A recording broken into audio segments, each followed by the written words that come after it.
बिस्मिल्लाहिर्रहमानिर्रहीम। अस्सलाम वालेकुम दोस्तों, एन टेस्ट स्पॉन्सर की जानिब से आप सबको अपने चैनल में खुशामदीद कहता हूं। दोस्तों 20 नवंबर को एटीएस के जरिए मुख्तलिफ टेस्ट होने वाले हैं, जिसमें एक टेस्ट डेटा मॉनिटरिंग के लिए भी है। तो बहुत सारे दोस्त यही रिक्वेस्ट भेज रहे हैं, बार बार मैसेजेस कर रहे हैं कि इस बारे में कोई मवाद अपलोड कर ले। तो इस बारे में ये आपको बताता चलूं कि मेरे चैनल पर एटीएस के साबिका बहुत सारे पेपर्स पड़े हैं, इन सब्जेक्ट के नहीं, इन टेस्टों के नहीं हैं, लेकिन इन टेस्ट का जो तरीकाकार है तो उसमें फर्क सिर्फ इतना है कि सब्जेक्ट रिलेटेड जो क्वेश्चंस हैं उसमें नहीं होंगे। उन पेपर्स के लिंक्स मैं इस वीडियो के डिस्क्रिप्शन में शेयर कर लूंगा, तो उससे आपने अंदाजा लगाना है। और उसमें जो English, Islamiyat, general knowledge, Pakistan studies के जो एमसीक्यूज हैं वो आप याद रखें, क्योंकि एटीएस वाले तकरीबन जिस एमसीक्यू बैंक से क्वेश्चंस उठाते हैं ना, तो वही होते हैं, सिर्फ सिवाय सब्जेक्ट रिलेटेड। तो दूसरी बात यह कि अभी एक दोस्त ने ग्रुप में एक पेपर शेयर किया हुआ है डेटा मॉनिटरिंग का, और उसके साथ लिखा हुआ है कि एटीएस डेटा मॉनिटरिंग पेपर। अब मेरे तरफ से ये कंफर्म नहीं है कि ये एटीएस का पेपर है। इस वक्त मैं आपको सिर्फ पेपर डिस्प्ले कर रहा हूं, उसको सॉल्व नहीं कर रहा। ऑलरेडी सॉल्व हुआ है, लेकिन मैंने सॉल्व नहीं किया, किसी और ने उसको सॉल्व किया है।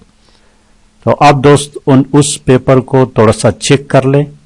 अगर आप दोस्तों के ख्याल में वो पेपर ठीक है, आप चाहें तो उसको आप कमेंट्स कर लें, मैं उसको सॉल्व कर लूंगा डिटेल के साथ। नहीं तो उस पर टाइम ज़ाया करने की ज़रूरत नहीं है। आप दोस्त सिर्फ उस पेपर को चेक कर ले अच्छी तरह से, आपको कुछ आइडिया भी हो जाएगा। पेपर डेटा मॉनिटरिंग का है, ये तो क्लियर है, लेकिन अब ये नहीं पता कि ये एटीएस वालों का है या एनटीएस वालों का है। मैं खुद भी उस पर कंफर्म नहीं हूं।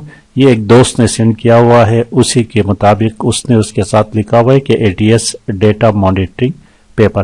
तो आप दोस्तों ने पेपर को चेक करना है और फिर मुझे कमेंट्स में लाजमी जल्दी से लिख देना है कि मैं उस पेपर को सॉल्व करके अपलोड करूं या ना करूं। अगर ज्यादा कमेंट्स इस बारे में आ गए कि सॉल्व करो, तो आज ही उस पेपर को मैं स्टार्ट करके सॉल्व और डिटेल के साथ अपलोड कर लूंगा, नहीं तो कोई जरूरत नहीं, उस पर टाइम ज़ाया नहीं कर लेते हैं। और दूसरी बात, एटीएस के साबिका जितने भी पेपर्स है उसके लिंक्स मैं वीडियो के डिस्क्रिप्शन में शेयर कर लूंगा, आपसे उनको अंदाजा हो जाएगा कि एटीएस वाले पेपर कैसे बनाते हैं। तो चलिए देखें पेपर को। ये पेपर है, इसका पहला पोर्शन इंग्लिश का है। English, complete the sentences by choosing the most appropriate word from the given letter। तो ये देखे, इसको आपने एक एक करके चेक करना है। और आखिर में आप, ये मैंने सॉल्व नहीं किया हुआ है, ठीक है, जिसने भी सॉल्व किया है उसका है। ये पेज नंबर 1 था, क्वेश्चन नंबर 5 के तक। और फिर देखे, read the passage to answer question 1 से 16 तक, 1 से 10 तक। इस पैसेज को रीड करना है और इसमें नीचे जो क्वेश्चन दिए गए 1, 6, 7, 8 और 9, 10 क्वेश्चन, इस पर आपने इसको सॉल्व करना है। पेज नंबर 3 था। और इस तरह आगे देखिए, पेज नंबर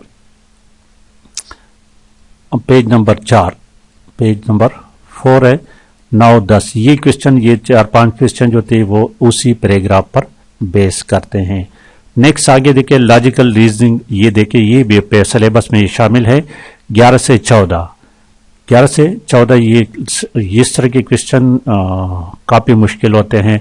और अगर दोस्तों याद हो तो मेरे चैनल पर एनालिटिकल रीजनिंग के कुछ क्वेश्चन पढ़े, उसमें से 1-2 क्वेश्चन आप वॉच करें, तो उससे आपको अंदाजा होगा कि इस तरह के क्वेश्चन को कैसे सॉल्व करना है।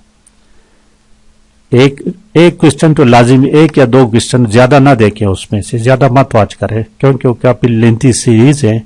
सिर्फ आप आइडिया ले लें, उससे आपने आइडिया लेना है और उससे तरीका आपने सीखना है कि इस तरह के क्वेश्चंस को कैसे सॉल्व करना है।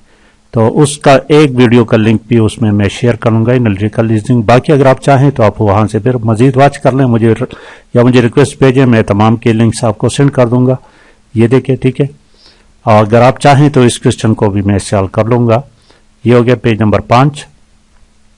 आगे देखिए ये क्वेश्चन अब मजीद वही क्वेश्चन है। ये देखिए 16, 17 एंड आगे चले जाएं। ये देखिए 18 नंबर क्वेश्चन।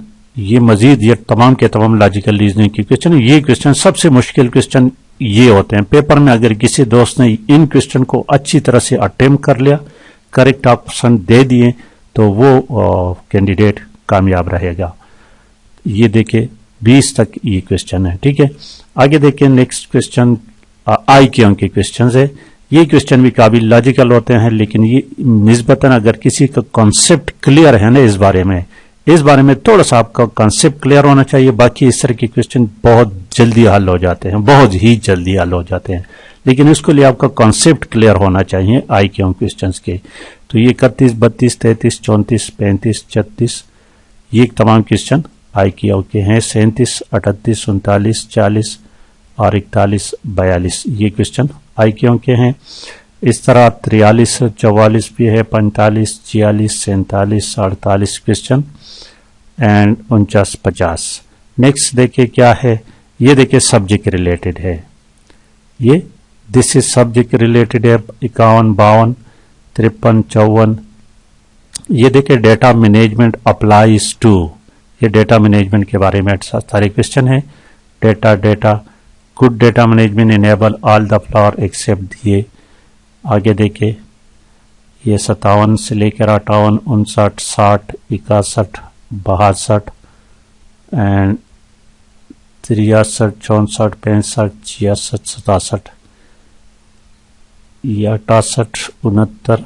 आपने वीडियो को पास करके एक एक क्वेश्चन को अच्छी तरह से चेक कर लेना है, लेकिन ये जरूरी नहीं दोस्तों कि यही क्वेश्चन आए, इससे आपने जस्ट आइडिया लेना है। अब ये वंस अगेन इस पेपर में इतने क्वेश्चन, बाकी 72 तक है, बाकी इसके बाकी पेपर्स पेजेस नहीं मिले हैं। तो आप दोस्तों से ये रिक्वेस्ट है कि आप दोस्तों ने इस पेपर को अच्छी तरह से चेक कर ले। अगर इसी तरह भी अगर आपका गुजारा हो जाए तो बेस्ट है, नहीं तो मुझे मैसेजेस कर ले जल्दी कमेंट्स में, ताकि मैं इस पेपर को प्रॉपरली सॉल्व करूं। ठीक है दोस्तों, और मजीद आपने तैयारी करने हैं मेरे चैनल पर, तो मेरा ख्याल में बहुत सारा मवाद पड़ा हुआ है, सिवाय ये सब्जेक्ट रिलेटेड डेटा के नहीं है। ये मैं आपको बताता चलूं कि डेटा कलेक्शन या डेटा मॉनिटरिंग के सब्जेक्ट रिलेटेड क्वेश्चंस मेरे चैनल पर अभी तक मैंने अपलोड नहीं किए हैं, और बाकी जितने भी हैं वो तमाम के तमाम मेरे चैनल पर ऑलरेडी पड़े हैं।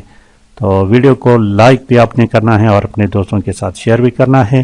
Thank you for watching.